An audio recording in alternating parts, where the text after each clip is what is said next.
¿Materiales que no se calientan cuando fluyen corrientes eléctricas a través de ellos? ¿Levitación usando campos magnéticos? Todo esto es posible dentro del mundo de la superconductividad. Quédate a ver el video y te lo cuento.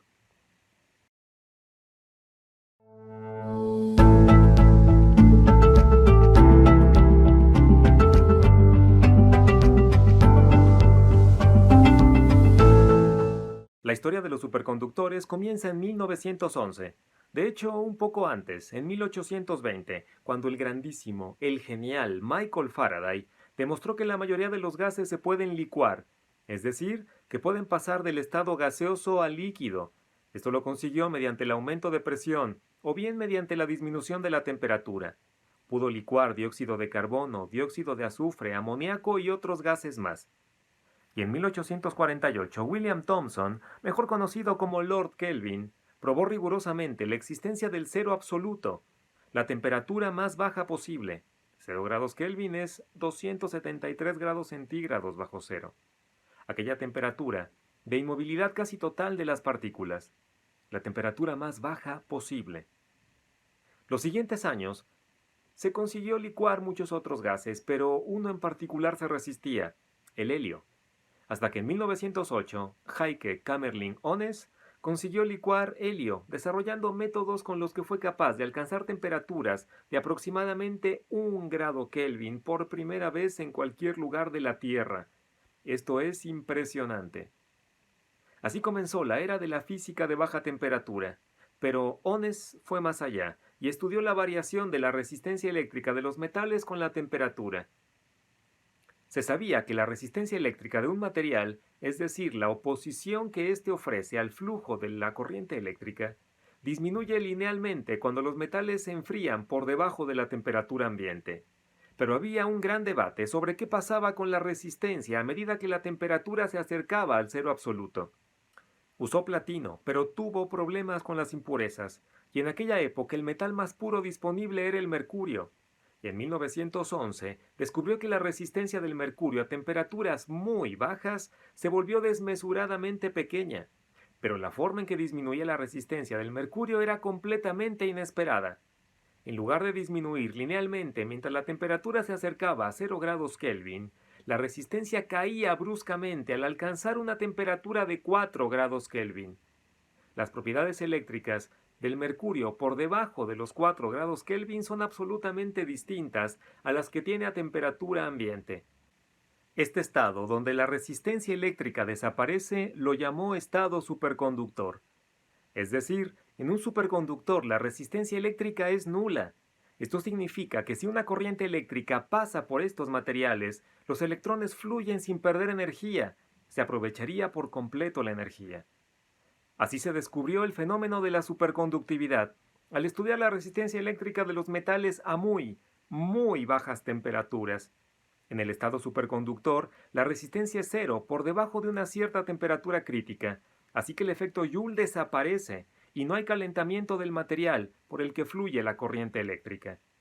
En 1913, Kamerlingh Onnes recibió el Premio Nobel de Física por el estudio de la materia a bajas temperaturas y la licuefacción del helio. Después se descubrió que muchos otros metales tienen resistencia cero cuando la temperatura estuvo por debajo de cierta temperatura crítica. Las propiedades magnéticas de los superconductores son también espectaculares. En 1933, Hans Meissner y Robert Oxenfeld estudiaron el comportamiento magnético de los superconductores y descubrieron que cuando algunos se enfrían por debajo de sus temperaturas críticas, en la presencia de un campo magnético, el flujo magnético se expulsa desde el interior del conductor. Es decir, los superconductores no solo eran conductores perfectos, también son diamagnetos perfectos. Pequeño paréntesis. El diamagnetismo es una propiedad de los materiales que consiste en repeler los campos magnéticos. Este fenómeno fue descubierto en 1845. Ya te imaginas por quién. Por Michael Faraday. Usualmente, si hay un campo magnético presente, las líneas de campo atraviesan la mayoría de los objetos, pero al aplicar un campo magnético externo a un material superconductor, el flujo magnético, las líneas de campo, no penetran, sino que es repelido por el material cuando se encuentra en el estado superconductor. Así que si colocas un imán sobre un superconductor, el imán queda flotando. Es el fabuloso efecto de la levitación magnética. ¿Por qué ocurre la superconductividad? Han aparecido muchas teorías para intentar explicar la superconductividad, pero la más aceptada es la teoría BCS, por las siglas de los apellidos de los físicos que la propusieron en 1957, John Bardeen, Leon Cooper y John Robert Schiffer, y se basa en el hecho de que los portadores de carga no son electrones, sino parejas de electrones, llamados pares de Cooper. Los electrones habitualmente se repelen debido a que tienen igual carga. Sin embargo, cuando se hallan inmersos en una red cristalina, es decir, la microestructura del material, es posible que la energía entre ellos sea negativa, es decir, de atracción, en lugar de positiva, o sea, repulsiva, de manera que se crean parejas para minimizar la energía. Esta teoría tiene muchas limitaciones. No explica el porqué de la superconductividad en aleaciones o en cerámicas, pero consigue explicar el efecto Meissner, así como la superconductividad en muchos elementos y algunas aleaciones. Por esta teoría, estos tres físicos ganaron el premio Nobel en 1972. ¿Y qué aplicaciones tiene todo esto? En física de alta energía, pues se utilizan campos magnéticos para acelerar, enfocar, manipular y analizar haces de partículas cargadas de energía. Los imanes superconductores generan campos magnéticos más intensos y permiten investigar áreas que con los imanes convencionales simplemente no se puede. Se han desarrollado prototipos para aplicar la superconductividad en el sector de la energía eléctrica. Por ejemplo, los generadores superconductores ofrecen una mejor estabilidad del sistema frente a cambios de frecuencia. Su tamaño se puede reducir hasta un 50%, pues funcionan en campos magnéticos más altos, entre 5 y 6 teslas, y la eficiencia podría incrementarse. Otra aplicación sería en el transporte, por ejemplo, imanes para levitación, propulsión y guía de vehículos terrestres de alta velocidad, los llamados maglev, motores y generadores para su uso en barcos, en aviones, en locomotoras y otros vehículos terrestres, sistemas de almacenamiento y propulsión de energía para automóviles, o bien imanes para propulsión de buques. Los sistemas de vehículos maglev de alta velocidad ofrecen una solución a problemas como la dependencia nociva que tenemos al petróleo y los serios problemas de contaminación que estamos viviendo. Hay dos tipos de levitación para vehículos maglev, de fuerza atractiva y de fuerza repulsiva. El maglev atractivo utiliza electroimanes no superconductores, montados en un vehículo, que son atraídos por la parte inferior de rieles de acero. Este concepto fue inventado en Alemania. Una desventaja de este es que el espacio de suspensión entre los rieles y el automóvil es de menos de media pulgada. Sin embargo, ya se desarrolló a gran escala, el llamado Transrapid, que funciona actualmente en Alemania.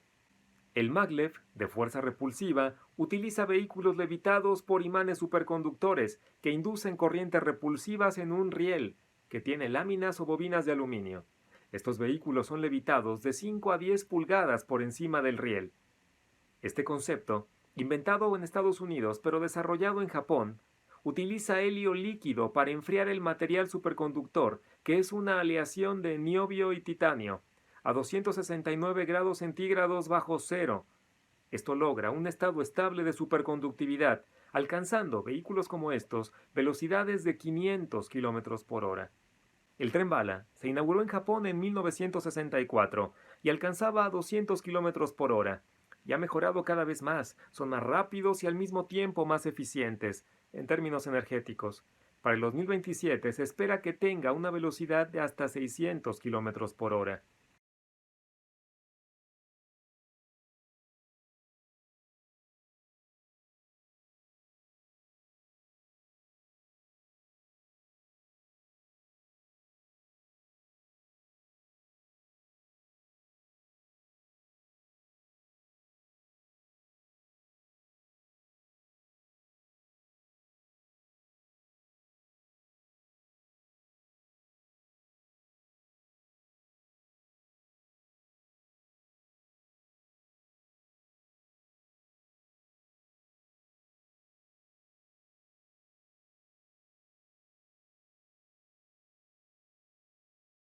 Imagina las posibilidades si tuviéramos superconductores a temperatura ambiente.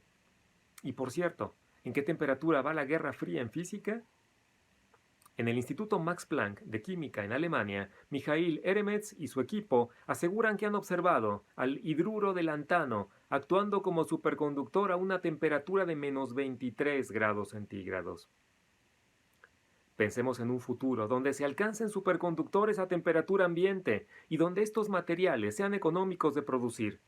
Podríamos hacer las carreteras de material superconductor y podría haber autos que mediante imanes y aprovechando el efecto Meissner pudieran levitar. Incluso podríamos tener la patineta de Marty McFly.